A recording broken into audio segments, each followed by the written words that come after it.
Japan is one of the most important economies in the world these days. Today, we're in the pleasant company of His Excellency Norio Maruyama, Japanese Ambassador to South Africa. Welcome, Ambassador. Thank you very much for this invitation. Pleasure. Excellency, you recently arrived to this country. How would you summarize your first months as the Ambassador of Japan to South Africa? Well, I want to say first that how I enjoy my mission here, because people are so friendly, and the government is so flexible, and also I have a lot of big mission to accomplish for these first years, and so everything is going very smoothly. This is my impressions, and thanks to people of South Africa. What is the current focus of collaboration between Japan and the Republic of South Africa? We have a lot because we have the same challenges, because we are member of the G20, and recently we have a summit meeting in Osaka, and South Africa and Japan has a commitment as leaders of the G20, as a member of the G20, for the responsibility to the international world economy especially, and we need to go through with a partnership with South Africa to delay the result, the outcome of the G20 summit to the TICAD 7 that will be held in a few weeks.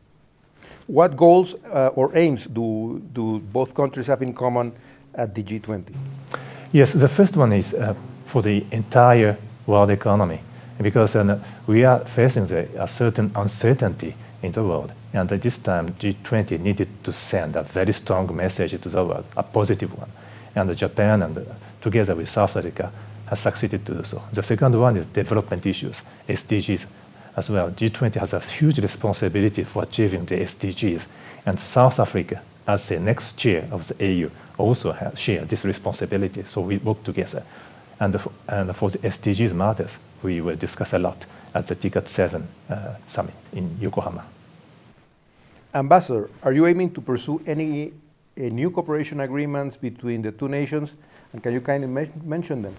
Yes, we have already a lot of agreement with the South Africa. We need to implement those matters. We have a technical cooperation agreement, which is a very important one, because we are able to send a lot of experts to South Africa. A lot of experts mean expert for the education, the trainer of the trainers on the skill development, and I think all of those experts do very well what they need to do here to have a solution for the challenges South Africa is facing. Actually, Japan is renowned for financing, aiding third world countries. What current programs are specifically focused on Southern Africa, and what are the goals for such initiatives?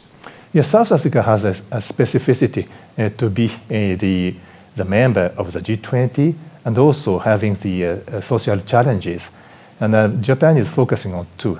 As a member of the G20, we will do what we can do to honor the commitment that we've done on G20. Take, for instance, marine plastic litter issues. And we have a commitment at the G20, and the first deliverable of this commitment was done in South Africa. We are working with South Africa to have an alternative to the single-use plastic. And we are working closely with the DST to achieve this with the Japanese innovation, Japanese technology. So this is the first part. The second part is the social challenges you face, the education especially.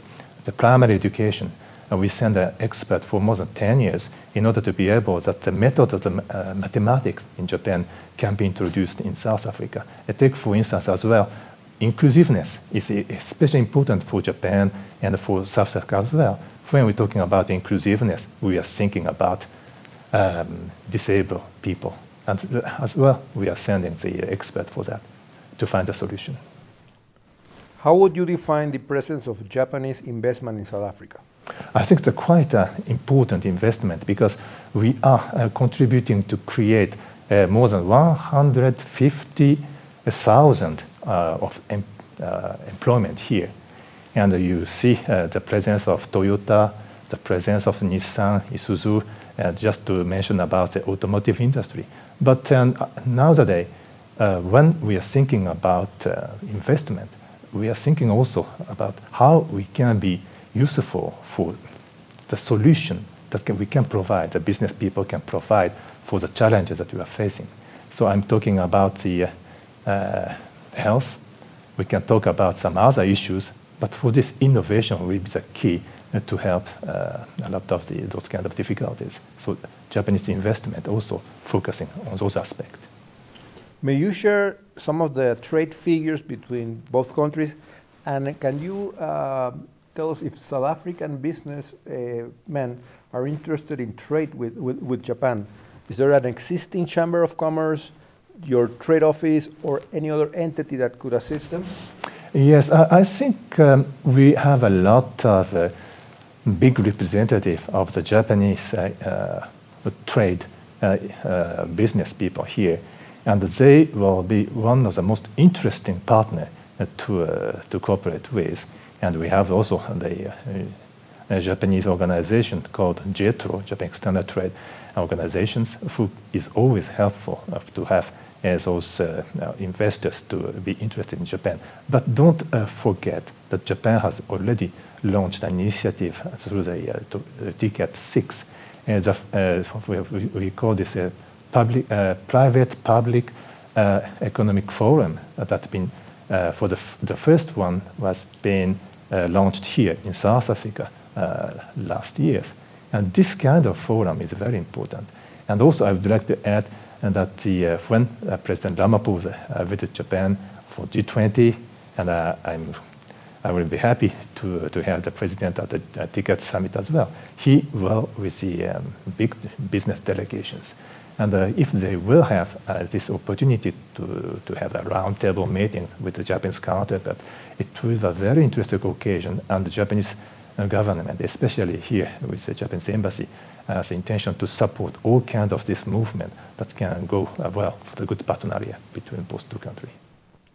Finally, Ambassador, Cherry Blossom, Mount Fuji are landmarks and themes that tourists seek visiting your country. What other things you think we would recommend for South Africans planning to include on their wish list to visit Japan? Yes, the first thing, we have a lot of things to put on the list. It depends on the regions. So going out of the Tokyo or Kyoto is beautiful, Osaka as well, but going to the local city, we might have a lot of new discovery starting from the culinary experiences, because Japan is also well known with its cuisine, and we will be able to provide an amount of things that you cannot unfortunately found here. But if you go to Japan, the real taste of Japan is welcoming you. If you can taste the good Japanese cuisine under the sakura, it will be a wonderful experience for you. Great. Ambassador, any final words for our readers and viewers? Yes, and this year is extremely important between Japan and South Africa. We are starting from the G20 summit. We are continuing with the TICAD 7. But the most important thing for us will be Rugby World Cup. So for the first match, the test match, will be between South Africa and Japan on 6th of September, and it will be held in the local city called Kumagai. It will be a wonderful occasion for South African people to visit Japan and to see a little bit outside of Tokyo to find out the beauty of Japan. So best luck for both. Thank you so much, Ambassador. Thank you.